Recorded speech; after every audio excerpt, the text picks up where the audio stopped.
नमस्कार, मी श्रीकांत उमरीकर. आपण पाहतात अॅनालायझर. लाईक करा, शेअर करा, सबस्क्राईब करा. अॅनालायझरचं ॲप डाउनलोड करा. काय विशिष्ट म्हणजे विचित्र अशी परिस्थिती बघ. प्रत्यक्ष इंडिया आघाडीची बैठक होते आहे आणि त्याच वेळेस ममता बॅनर्जी यांच्या पक्षाचे खासदार दुसरीकडे बैठक करतायत आणि त्या फुटीवरती शिक्कामोर्तब करतायत. 20 खासदारांनी लोकसभेच्या अध्यक्षांना पत्र लिहिलं की आमचा गट वेगळा आहे, आम्हाला मान्यता द्या आणि आम्ही NDAला पाठिंबा देतोय वगैरे. एक लक्षात घ्या की वारंवार हे सिद्ध झालेलं आहे. आज हे सगळं काँग्रेसच्या विरोधामध्ये वाटते म्हणून सगळ्यांना असं वाटतं की आम्ही कसं काय विरोधात बोलतो. हे याच्या उलट ह्यापूर्वी सुद्धा असं घडलेलं आहे की प्रत्यक्ष काँग्रेस जेव्हा आज भाजपच्या विरोधात सगळे आहेत आणि इंडिया आघाडी नावाचं, आधी UPA नावाचं असं कडबोळ तयार केलं जातं. ह्याच्या आधी हे काँग्रेसच्या विरोधात झालेलं होतं. 1969चा संयुक्त विधायक दलाचा प्रयोग, 1977चा जनता पक्षाचा प्रयोग, 1989चा जनता दलाचा प्रयोग, त्याच्यानंतर तिसरी आघाडी, हे वारंवार घडत आलेले. एक पक्ष कुठला तरी बळकट आहे सत्तेवरती, त्याची प्रचंड मोठी अशी सत्ता आहे, वाढत गेलेला आहे. तो सत्तेच्या भोवती गोळाभोवती मुंगळे व्हावे तसे लोक गोळा होत राहतात वेगवेगळे. मग त्याच्या विरोधातले हे असं चित्र तेव्हा काँग्रेस आणि इतर, आणि आता भाजप आणि इतर. फरक काहीच नाही. हे टिकत का नाही? आम्ही जे म्हणतो आहोत की बाबा ही परिस्थिती तंग आणि उडण्याआधीच का हा पतंग कटल्या जातो, त्याचं सगळ्यात महत्त्वाचं पहिलं कारण म्हणजे हे सगळं नकारावरती उभं आहे. तेव्हाही इंदिरा गांधींच्या विरोधात नकारात्मक प्रचार केला गेला होता. एका वाक्यात इंदिरा गांधींनी ते सगळं उलटून टाकलं होतं. लोक मैं कहती हूँ गरीबी हटाओ, वो कहते इंदिरा हटाओ. संपलं. तेव्हा तर काय कम्युनिकेशनची साधनं नव्हती, मोबाईल, त्याच्यानंतर सोशल मीडिया काही नव्हता. पण त्या वाक्याचा मतितार्थ बरोबर त्या मतदारांपर्यंत पोहोचला. पुढं काय व्हायचं ते झालं. अगदी जनता पक्षाचा प्रयोग फसल्याच्या नंतर परत लोक काय म्हणता येईल तसं इंदिरा गांधींकडे वापस यायचं कारण तेच होतं की हे नकारावरती उभं आहे. कुठलाही सकारात्मक असा मुद्दा यांच्याकडे नाही. परिणामी एखाद्या वेळेस बदल म्हणून प्रस्थापितांवरती राग म्हणून लोक दुसरीकडे जातील, पण परत मूळ त्या नेतृत्वाकडे येतात. कारण की एखाद्याच्या विरोधात केवळ नकार ही गोष्ट टिकवू शकत नाही. इंडिया आघाडीचं काय वाटोळं व्हायला लागलंय? 1-2 नाही, गेल्या 12 वर्षापासून वारंवार. आजही बैठक झाली म्हणजे काल 8 जूनची गोष्ट आहे आणि तिच्या चिंधड्या कशा उडाल्या किंवा पुढेही सांगतो मी, काहीच होणार नाही. याचं कारण हे आहे की तुम्ही कुठलाही सकारात्मक असा सकृतदर्शनी असा मुद्दा घेऊन समोर येत नाहीत. सर्वसामान्य जनतेला भावेल असा कुठलाच विषय नसतो आणि त्यामुळे होतं असं की तुम्ही एखाद्याची तीव्रता तयार केलेली असती, तुम्हाला असं वाटतं, मीडियामधून हाईप केली जाते, पण प्रत्यक्षामध्ये जमिनीवरती ते काहीच नाही. राहुल गांधींनी 2 यात्रा केली, पूर्वेपासून पश्चिमेकडे, उत्तरेपासून दक्षिणेकडे का दक्षिणेपासून उत्तरेकडे, सगळं करून चाल. आणि हा माणूस प्रत्यक्ष सर्वसामान्य लोकांपर्यंत जायलाच तयार नाही. तुम्हाला मी एक साधं उदाहरण सांगतो. हैदराबादमध्ये जेव्हा ही यात्रा गेलेली होती राहुल गांधींची, जिथं त्यांची सभा होती तिच्या बाजूलाच अगदी जवळच चालण्याच्या अंतरावरती माजी पंतप्रधान काँग्रेसचेच असलेले PV नरसिंहराव यांचं जिथं अंत्यविधी झाला ते स्मृतीस्थळ. तुमच्या पक्षाचा पंतप्रधान आहे, का नाही तुम्हाला असं वाटलं जाऊन त्याच्या समाधीवरती पुष्पहार अर्पण करावं? त्या निमित्तानं त्या म्हणजे तेलुगू जनतेमध्ये तुमच्या बाबतीतली एक जी कटुता जी आंध्र प्रदेशमध्ये अजूनही दिसते, तेलंगणात तुमची सत्ता तरी आली नशी, पण आंध्र प्रदेशमध्ये तुम्ही निग्लिजिबल, अतिशय क्षुल्लक असे राजकीय म्हणजे घेऊन बसलेले आहात. कशामुळे? मग तुम्ही जर त्या ठिकाणी त्या समाधीवरती एक पुष्पचक्र अर्पण केलं असं, जेव्हा तिथून तुमची यात्रा चाललेली होती, मुद्दामही जा असं म्हणत नाही झालं तसं. पश्चिम बंगालमध्ये तुम्ही ज्या पद्धतीने पूर्णपणे त्या काँग्रेसी जे नेते होते, सुभाषचंद्र बोस सारखे, त्यांना असा सन्मान द्यावा असे वातावरण ठेवलं. गुजरातमध्ये वल्लभभाई पटेल होते, उत्तर प्रदेशमध्ये लालबहादूर शास्त्री होते. हे सगळे काँग्रेसचे स्टॉलवर्ड मोठे नेते ना. त्यांच्या वतीमध्ये तुम्हाला कधी आदराची भावना दाखवता नाही आली. गांधी घराण्याच्या पलीकडे जाऊन काँग्रेसमध्येच असलेल्या नेत्यांच्या संदर्भामध्ये का नाही तुम्हाला ही अशी भावना दाखवता आली? त्याच्यामुळे तुम्ही लोकांशी कनेक्ट होऊ शकत नाही.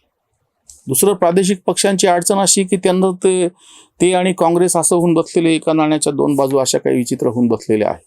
ते एकमेकांचे प्रतिस्पर्धक पण आहेत आणि त्यांना एकमेकांच्या बरोबर भाजपच्या विरोधात जाऊन बसायचं पण आहे आणि ह्याचा प्रत्येक वेळी फायदा उलटसुलट कशी परिस्थिती असं भाजपला मिळत राहतं. इंडिया आघाडीची बैठक होती, त्या बैठकीमध्ये डावे नेते होते आणि प्रत्यक्ष केरळमध्ये तुम्ही लढायला लागलात. तेव्हा लढत असताना तिथल्या मुख्यमंत्र्याच्या नावानं वाटेल ती तुम्ही टिप्पणी केली. ती तशी का केली असं अधिकृत पत्र CPIMचे सरचिटणीस MA बेबी काहीतरी नाव त्यांचं, त्यांनी पत्र दिलेलं. आम आदमी पक्ष तुमच्या वेगवेगळ्या टिप्पणीवरून नाराज आहे आणि प्रत्यक्ष आता पंजाबमध्ये जी आता काही सार्वत्रिक निवडणूक नाहीये, पंजाबमधली निवडणूक होणार आहे आणि पंजाबमधल्या निवडणुकीमध्ये आम आदमी पक्षचा मुख्य विरोधक काँग्रेसच आहे. मग जमणार कसं? पश्चिम बंगालमध्ये निवडणुका झाल्या, ममतांचा भले पराभव, तरी त्यांना 40% मध्ये 80 आमदार आहेत. आता कोण फटाफूट झाली ते नंतर विचार करू. 28 खासदार आहेत त्यांची.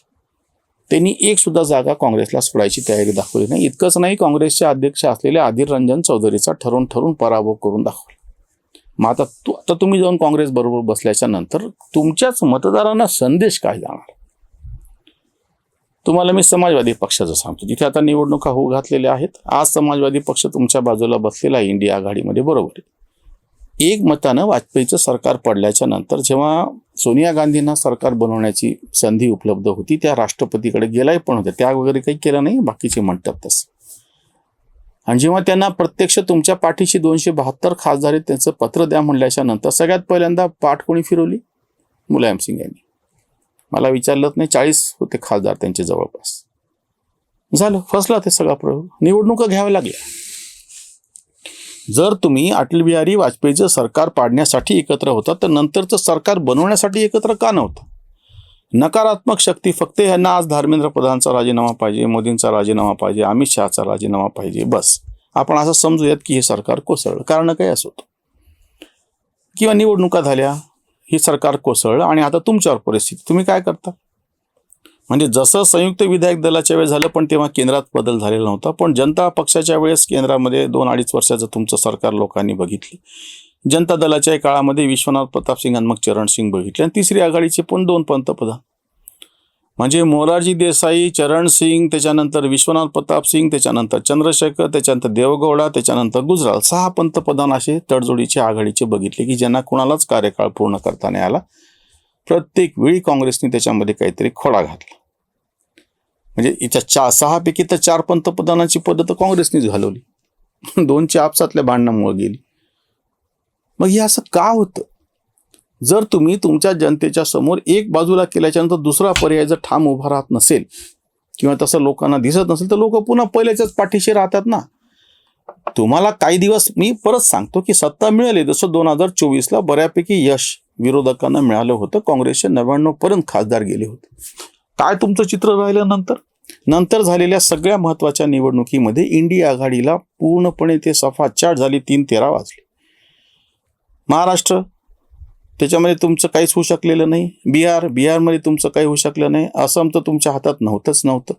पश्चिम बंगाल तुमच्या हातामध्ये होतं, ते स्पष्टपणे गेलं. दिल्ली गेली, हरियाणा गेलं.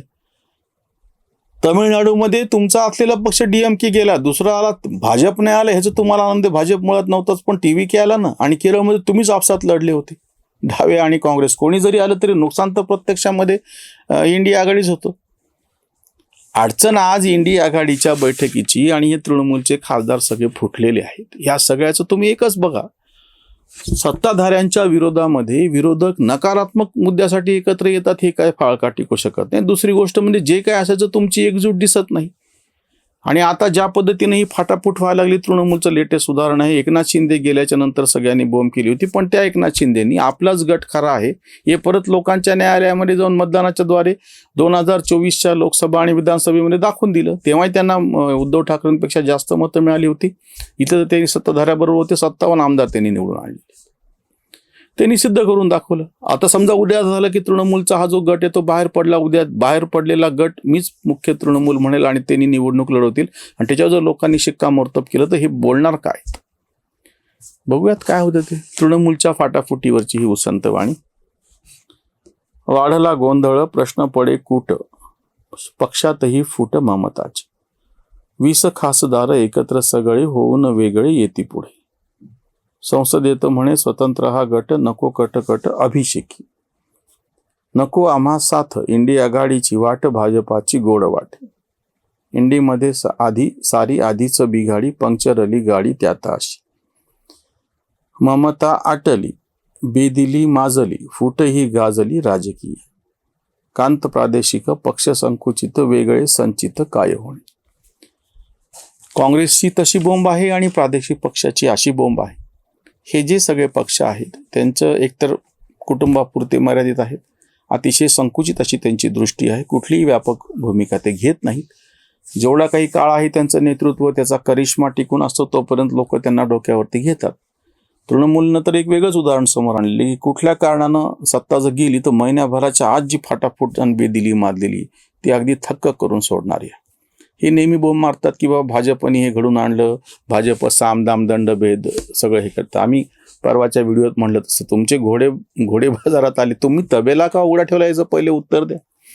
तुम्ही तबेला उघडा ठेवल्याच्या नंतर घोडे बाहेर जाणारच, त्याच्यामध्ये काही वादच नाही. मग समोरचा नंतर काय कसा उपयोग करून घेतो आणि काय खरेदी करतो, त्यांची चूक झाली तर लोक त्यांना थापडा मारतील ना, देतील, पराभव करतील त्यांचा किंवा भाजपचा पराभव करून दाखवतील. पण आज तुमचं जे नुकसान झाले ते सांगा ना.